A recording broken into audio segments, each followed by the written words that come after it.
Mesdames, Messieurs, chers panafricanistes et chers amis européens, bonjour et merci de me permettre de m'exprimer ici.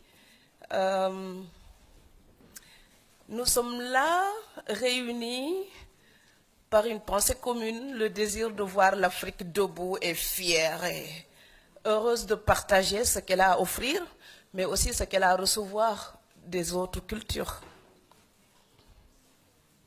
C'est donc un honneur pour moi de partager ici ma réflexion.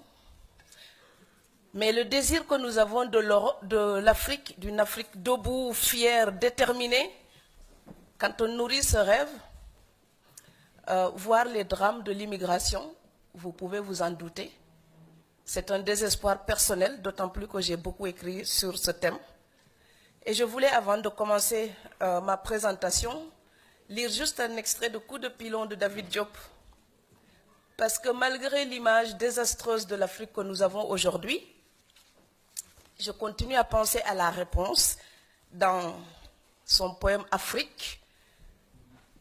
Quand David Diop interroge l'Afrique, l'Afrique répond « Fils impétueux, cet arbre robuste et jeune, cet arbre là-bas, splendidement seul au milieu de fleurs blanches et fanées. C'est l'Afrique, ton Afrique, qui repousse patiemment, obstinément, et dont les fruits ont peu à peu l'amère saveur de la liberté. »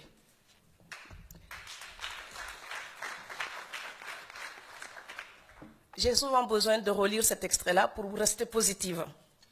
Parce que malgré les drames, il nous faut relever la tête, râler, déplorer, mais aussi essayer de proposer des perspectives. Le titre de ma communication, c'est « Drame de l'immigration, la responsabilité africaine et l'hégémonie européenne ».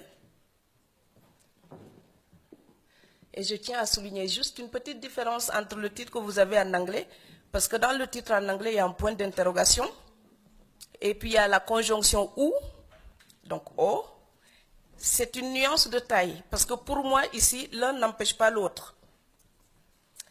Donc, parler de l'hégémonie européenne n'empêche pas d'évoquer les responsabilités de l'Afrique. Donc, je préfère garder mon sujet en français avec l'hégémonie de l'Europe et les responsabilités africaines. Donc, pour moi, situer les responsabilités ne suffit pas. Il faut aussi penser aux nouvelles perspectives. Parler des responsabilités de l'Afrique ne peut pas dédouaner l'Europe, mais indexer l'hégémonie de l'Europe ne permet pas non plus de dédouaner l'Afrique. Dans le titre également en anglais, vous avez réfugiés, donc au pluriel. Tous les immigrants, tous ceux qui sont là sur les plages de la Méditerranée, ce ne sont pas tous des réfugiés. Il y a des réfugiés, certes, mais il y a aussi des migrants économiques. Et là encore, il y a une différence juridique, parce que si les réfugiés, eux, peuvent évoquer la Convention de Genève relative au droit d'asile, les immigrants économiques, eux, restent dans une zone grise et ils n'ont pour argument que leur désespoir. Si on distingue ces deux groupes-là, on est obligé de penser au droit international. Parce que pour les immigrants économiques, une analyse simpliste nous dirait simplement « Oh, ils veulent venir en Europe. Ils n'ont qu'à respecter le droit international relatif au franchissement des frontières. » Mais interroger l'application de ce droit international, c'est justement mettre le doigt sur l'hégémonie de l'Europe dans ses relations avec l'Afrique. Donc, je vais juste dessiner quelques petites lignes qui marquent cette hégémonie, qui traduisent cette hégémonie de l'Europe. Selon l'article 13 de la Déclaration des droits de l'homme, toute personne a le droit de circuler librement et de choisir sa résidence à l'intérieur d'un État. Et l'alinéa 2 complète, toute personne a le droit de quitter tout pays, y compris le sien, et de revenir dans son pays. C'est ce que dit la Déclaration universelle des droits de l'homme. Est-ce que votre quotidien vous montre l'application concrète de cela? Donc les inégalités dans l'application du droit à circuler librement sont évidentes. Si on est honnête, on doit simplement dire que ce droit, seuls les ressortissants des pays riches en jouissent pleinement. Je pense que tous mes amis français peuvent circuler et visiter toute l'Afrique. L'inverse n'est pas vrai pour les Africains. Les maisons les plus riches sont les plus gardées. Cela frappe le bon sens. Donc si nous appliquons cette théorie aux États, ça voudrait dire que l'Europe se barricade pour jalousement garder sa prospérité. Nous avons donc les immigrés qui sont les intrus, les indésirables contre lesquels on dresse des barbelés à Ceuta et Melilla. De nombreux accords politiques permettent à l'Europe d'utiliser les pays d'Afrique du Nord comme le premier cordon sécuritaire. Je vis en Europe depuis 1994 et j'ai vu le carcan administratif devenir de plus en plus serré. Et je suis désolée pour les interprètes parce que parfois je parle comme une mitraillette.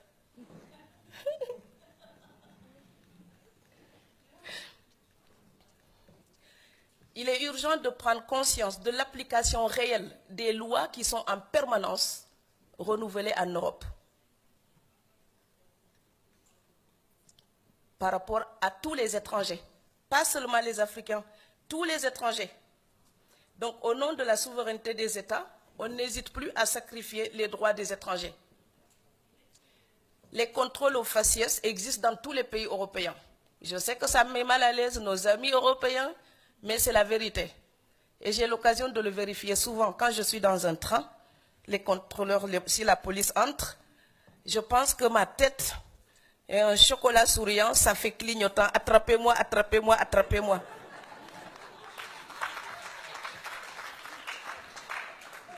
Pourtant, je souris juste pour être gentil, comme on agiterait un drapeau blanc pour dire inoffensive, inoffensive, inoffensive, j'ai payé mes impôts, tout va bien.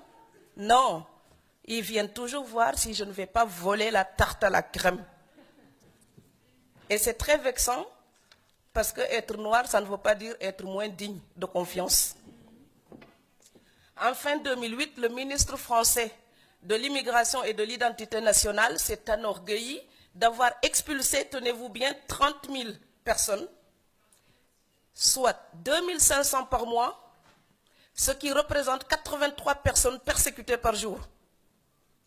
J'utilise le mot persécuté à dessein, parce qu'avant d'être expulsé, il y a d'abord toute la torture du cheminement pour les papiers.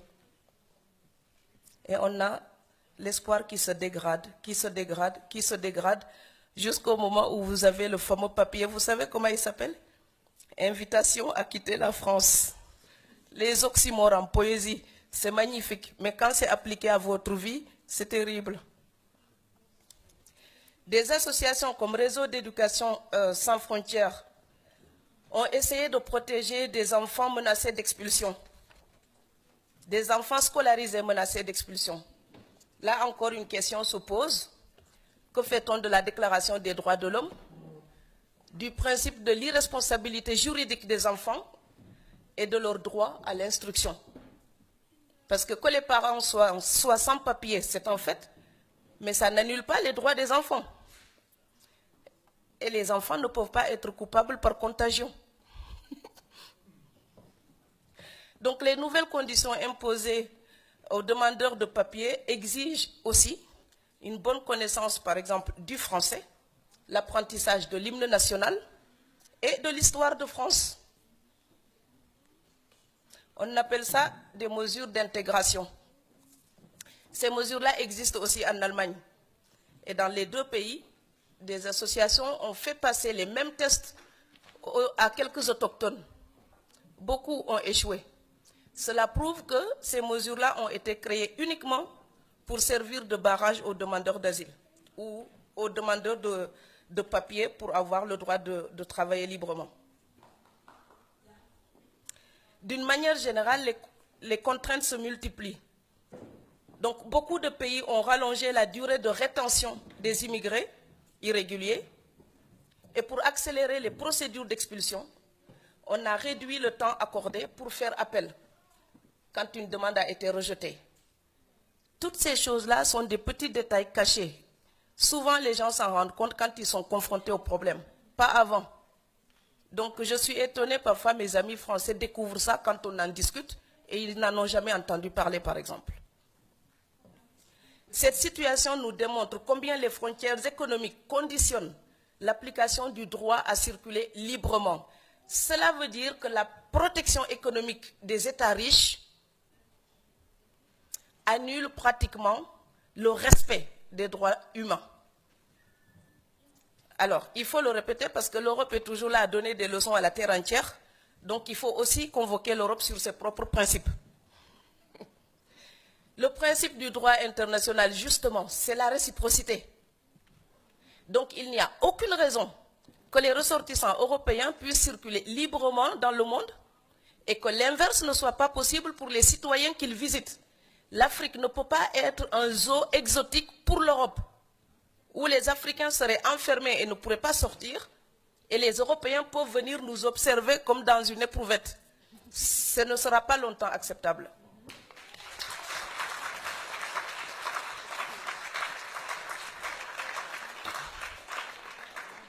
Du fait de sa puissance financière, l'Europe garde la main, donc le contrôle, et détermine elle-même ses relations avec l'Afrique. Donc, que vaut l'indépendance administrative sans indépendance économique? C'est la question que je me pose et c'est la question que l'immigration nous pose. C'est quoi être indépendant en Afrique quand on n'est pas libre de rêver son avenir dans son propre pays? C'est quoi l'indépendance territoriale, politique, administrative, quand on n'a pas l'indépendance économique, puisque avec l'application des lois, comme je viens de vous le dire, l'application de ces lois devient une résultante de la situation économique. Vous venez du Canada, vous voulez vous installer en France, vous n'êtes pas immigré, vous êtes expatrié. Vous êtes français, vous allez au Gabon, vous êtes expatrié. Mais vous êtes sénégalais, même si vous êtes millionnaire, vous venez en Allemagne ou en France, vous êtes immigré. Immigré devient un terme péjoratif qui désigne uniquement les étrangers à peau non blanche.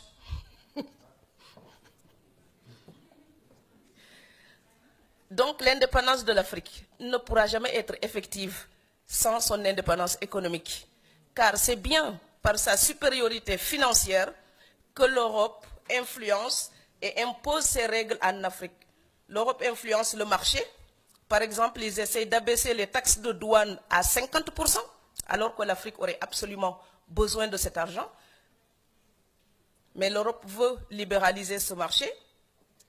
C'est aussi par cette puissance financière qu'aujourd'hui encore souvent des entreprises européennes financent des partis politiques en Afrique, donc ils influencent le choix de nos dirigeants. C'est également par sa domination financière que l'Europe détermine souvent les politiques culturelles en Afrique, parce que même l'industrie culturelle africaine dépend encore trop souvent des subventions européennes. Si vous prenez pour l'édition, par exemple, si vous êtes africain, vous voulez être lu au Japon et au Canada, il vaut mieux publier en Europe, pas en Afrique. C'est la vérité. C'est triste, mais c'est la vérité. Donc, il y a une vraie dépendance. Si vous voulez faire un film en Afrique, et même sur l'Afrique et pour l'Afrique, vous demandez du soutien financier à l'Europe, alors qu'on a des millionnaires maintenant et des milliardaires en Afrique.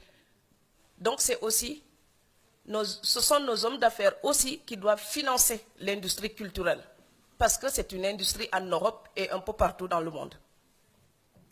Cependant, énumérer les points d'impact de l'hégémonie européenne n'exonère pas l'Afrique. Et le corollaire de l'indépendance, c'est la responsabilité. Donc, de deux choses l'une. Ou on est indépendant, donc on revendique notre destin, ça veut dire qu'on a une responsabilité. Ou on dit que c'est toujours la faute des autres, ça veut dire que nous sommes des moutons. Je ne suis pas un mouton. Donc la mentalité victimaire, je n'en veux pas.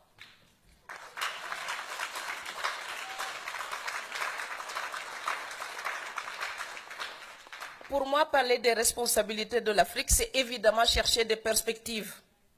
L'Afrique, la faute qu'elle doit reconnaître, et on doit absolument accepter cette autocritique.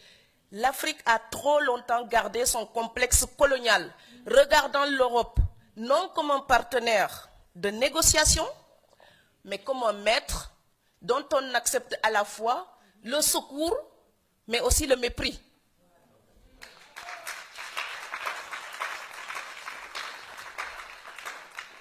La terminologie utilisée quand on parle des relations entre les deux continents est édifiante.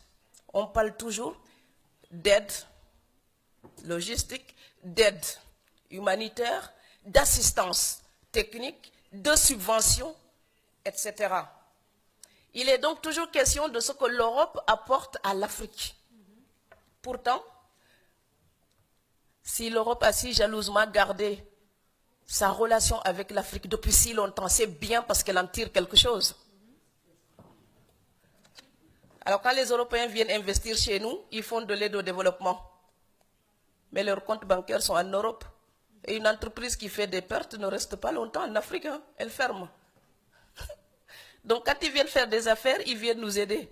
Quand nous, on vient faire des affaires, on est immigrés économiques. Donc à un moment donné, il faut parler bêtement du marché capitaliste à la régulière. Et donc utiliser les mêmes arguments.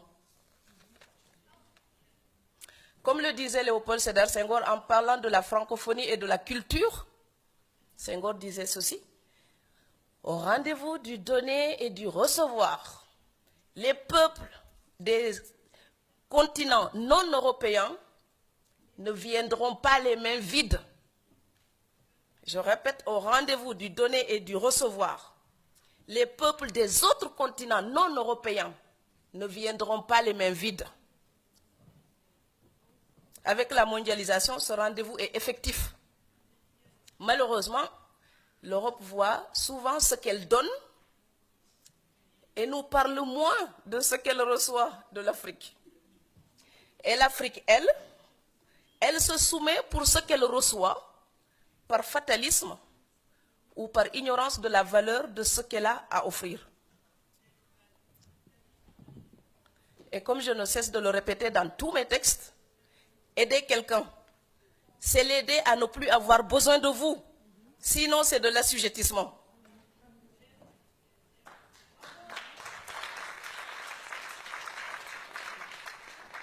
L'aide apaise la conscience des donateurs et soulage momentanément les bénéficiaires.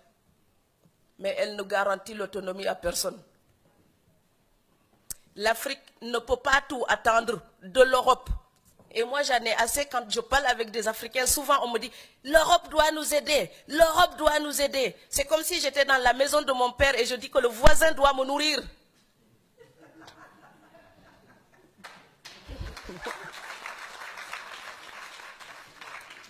Je sais bien qu'il y a des torts que nous devons reprocher à l'Europe. Mais 3 siècles de reproches ne changeront pas notre destin. Donc, chercher un coupable extérieur ne changera pas notre destin. Si ma maison brûle et je reste là et je dis, quelqu'un a jeté une allumette, ma maison brûle, quelqu'un a brûlé ma maison, quelqu'un a brûlé ma maison. 3 saisons après, je serai encore sous les étoiles. Donc oui, l'Afrique peut reprocher des choses à l'Europe. Oui, mais les défaillances de nos dirigeants d'aujourd'hui, nous ne pourrons pas les justifier, les légitimer uniquement en accusant l'Europe. Ce serait nous mentir à nous-mêmes.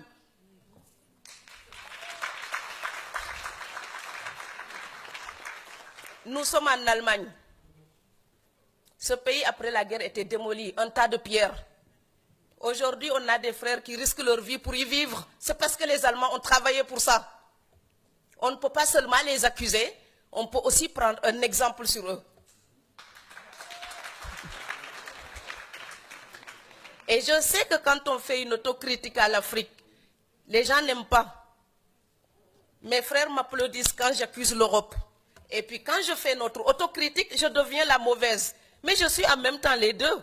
La fille qui peut regarder les fautes de l'Europe, mais la fille qui dit, si je veux que ma voisine européenne me respecte, si je veux parler avec elle d'égal à égal, je dois arrêter de demander la moitié de son salaire pour gagner le mien.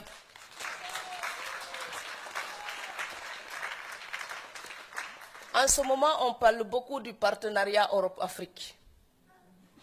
Ça passera par une révolution des mentalités. Celui à qui vous demandez la charité vous ne pouvez pas le tutoyer. Celui à qui vous demandez la charité, vous ne pouvez pas lui imposer des règles. Celui à qui vous demandez la charité, vous baissez la tête devant lui. Et quand nos dirigeants baissent la tête, les peuples se mettent à genoux. Alors moi, je veux une Afrique qui lève la tête, qui à la table des négociations regarde l'Europe et dit, tu sais quoi? On a passé des siècles à fricoter ensemble. On se connaît tellement. On s'aime, on se déteste comme dans toutes les grandes relations. Mais on va faire des affaires avec éthique pour respecter nos peuples. L'Europe n'est pas digne quand elle exploite l'Afrique pour le bien-être de son peuple. Ce n'est pas éthique. Et le peuple européen ne doit plus l'accepter.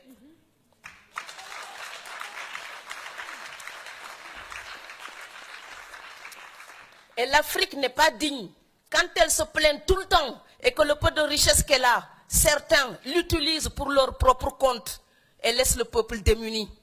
Ce n'est pas éthique non plus.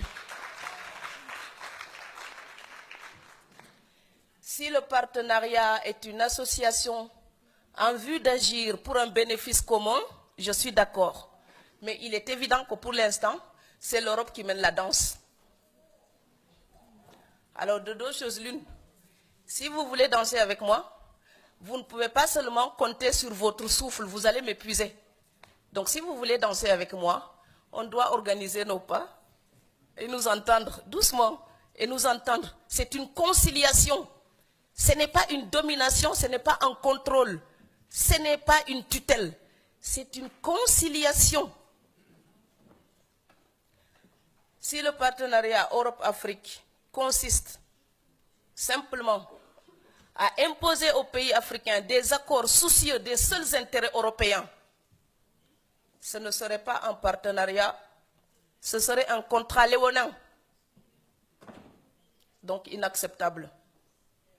Ce serait même plus hypocrite que la colonisation. Il s'agit donc de rendre son plein sens au mot partenariat.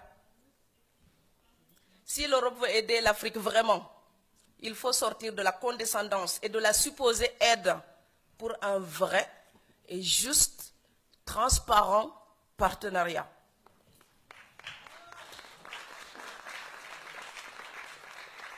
Et l'Afrique a son rôle à jouer dans cette quête de perspective. Alors que doit-elle faire? Vous savez, je ne suis pas économiste, hein, moi je suis... Qu'est-ce que je suis déjà? Une rêveuse.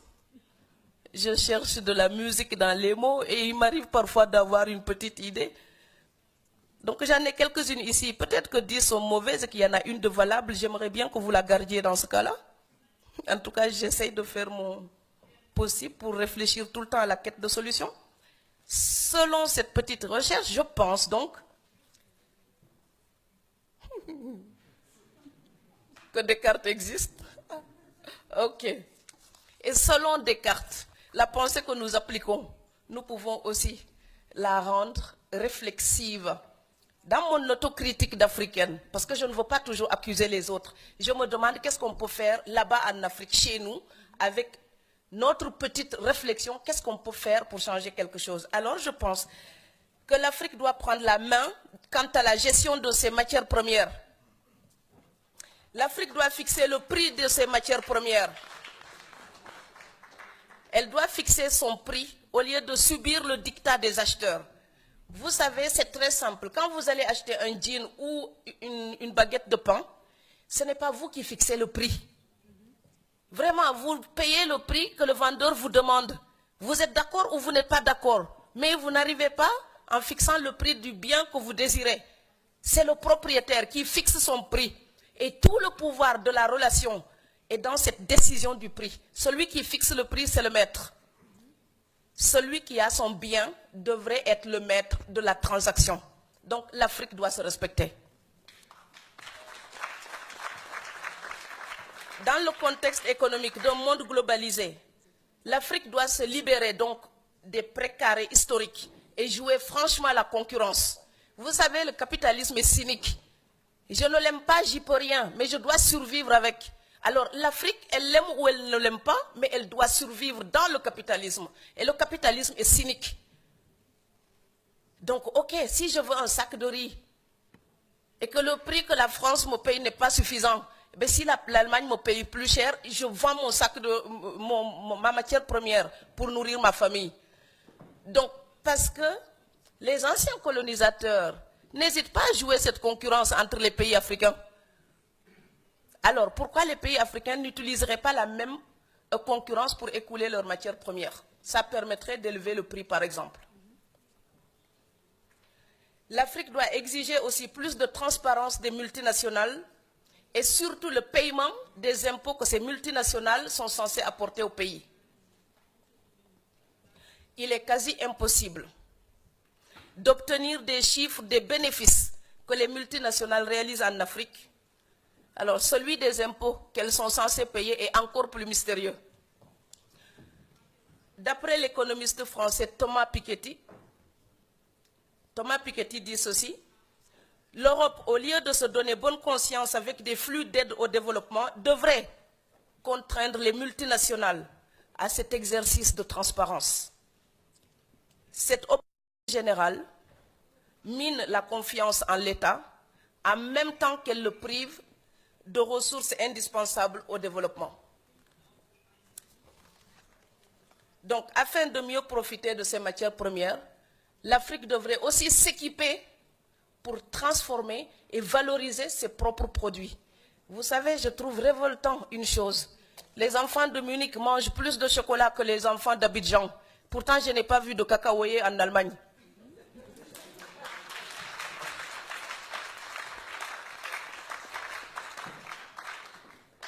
Eh oui. Les cosmétiques avec le beurre de karité, ces produits-là rendent belles les femmes occidentales. Pour mes sœurs sénégalaises, ces produits sont hors de prix. Pourtant, c'est notre karité à nous d'Afrique. Mais oui, parce que d'autres l'ont utilisé pour transformer, mettre de la valeur et nous vendre ça encore une fois et avoir des plus-values.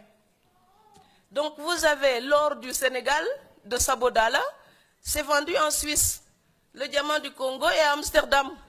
Le chocolat de Côte d'Ivoire fait la fortune des Suisses et des Belges. Mais qu'est-ce que l'Afrique tire de ses propres ressources? Donc valoriser ce que nous avons et ne pas racheter les produits finis qui viennent de chez nous. Alors l'exemple, c'est comme si quelqu'un prenait mon maïs et revient me vendre un sac de farine. Et je ne peux pas le payer et mes enfants meurent de faim. Pourtant, j'ai produit du maïs. C'est quand même bête.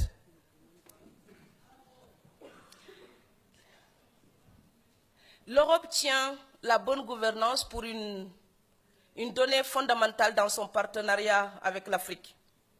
La vérité, c'est qu'on ne vaincra pas la pauvreté, l'instabilité politique, en investissant uniquement dans des secteurs économiques au bénéfice immédiat. Donc pour moi, tout développement passera par l'éducation. Pour une démocratie pérenne, il faut de l'éducation. Et donc il faut faire de l'éducation une priorité, surtout quand on a une jeune population comme on le voit en Afrique. L'Afrique doit utiliser sa jeunesse, la considérer comme un moteur du développement et investir suffisamment pour sa formation.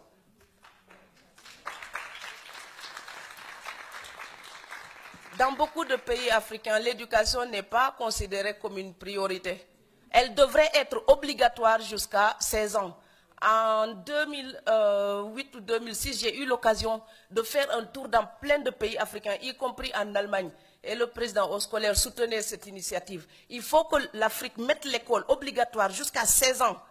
Parce que les jeunes qui ne vont pas à l'université, par exemple, pourraient ainsi avoir un socle commun et suivre des formations diplômantes et être de vrais professionnels. Le drame de l'Afrique, c'est que l'Afrique agit toujours en amateur.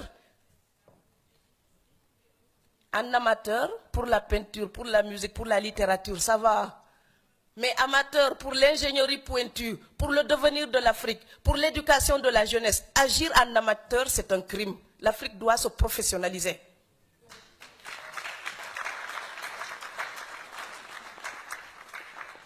Dans certains pays africains, l'absence d'instruction pour les femmes, je la considère comme une des violences faites aux femmes.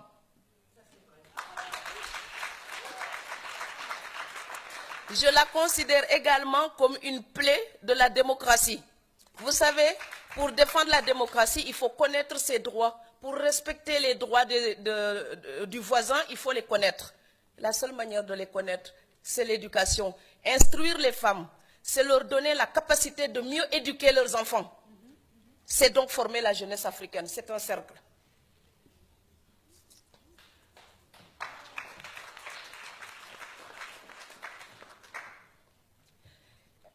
Je voudrais aussi insister sur l'organisation même du corps social et politique africain. Vous savez, l'Europe vient toujours commenter après les drames. Que font-ils juste avant? Ils parlent toujours de l'explosion et des armes à feu. Il n'y a aucune usine d'armes à feu en Afrique. Donc si on s'entretue, c'est parce que ça fait de l'argent pour l'Europe. Il faut que ça s'arrête.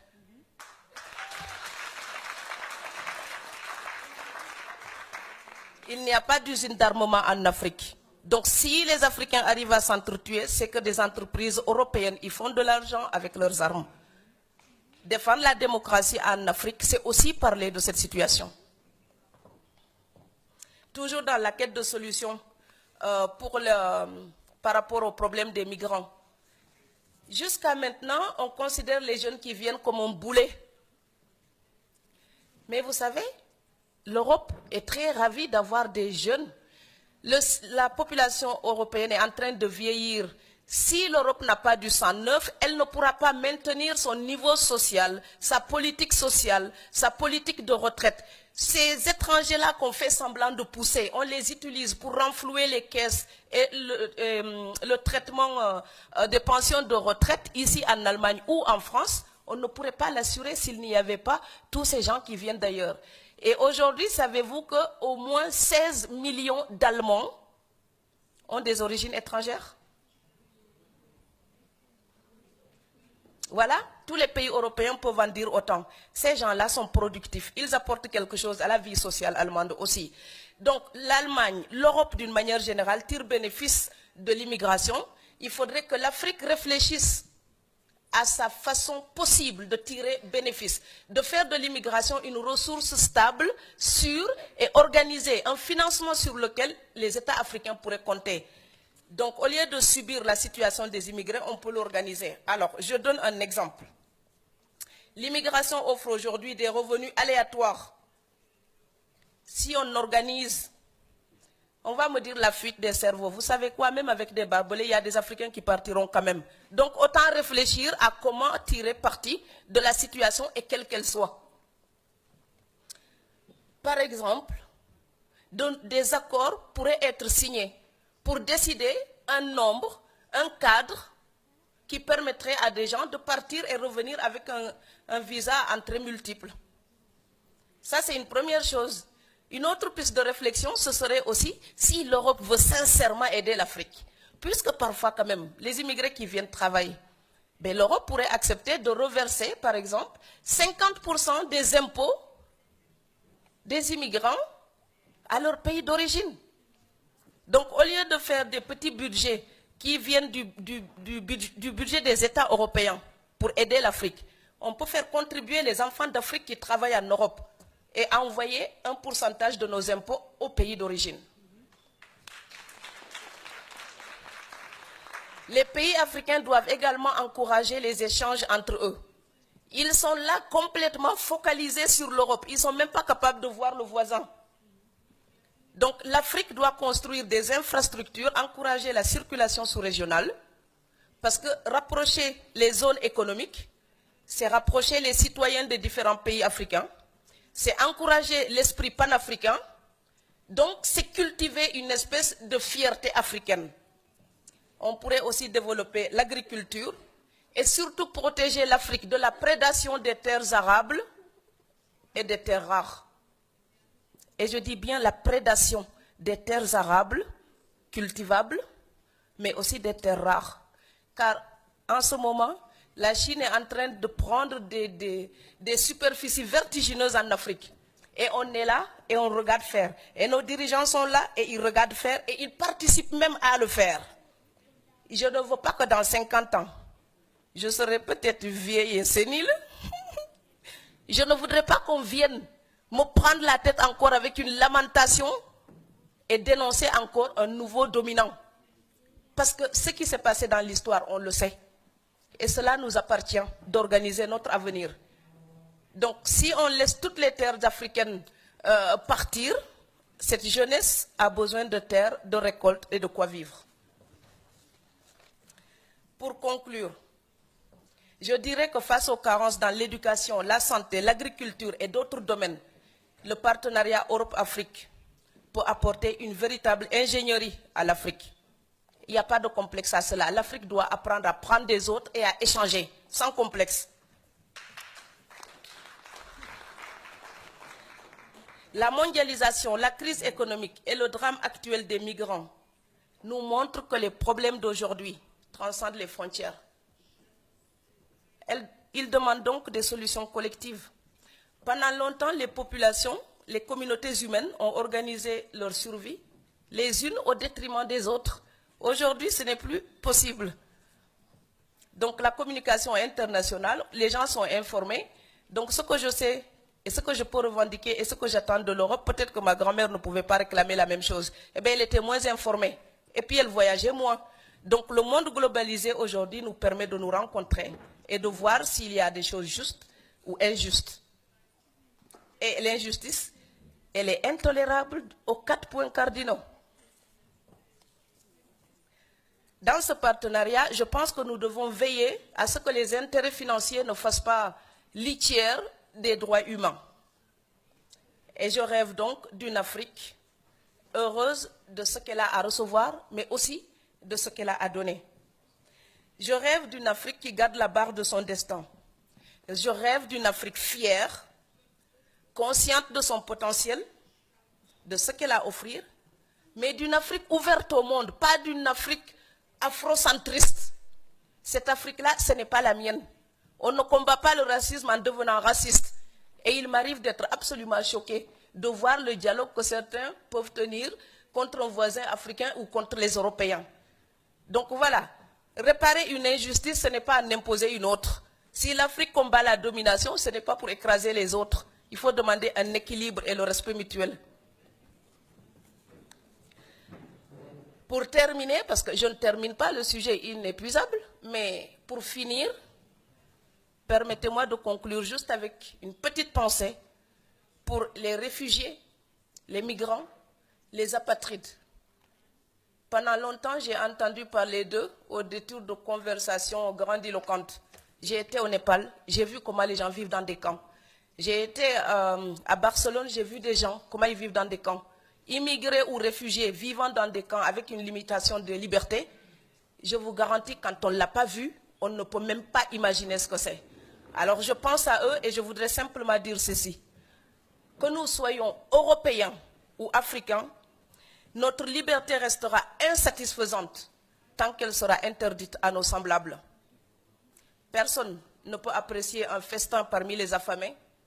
Or, la pire des fins, c'est l'absence de liberté. Je vous remercie.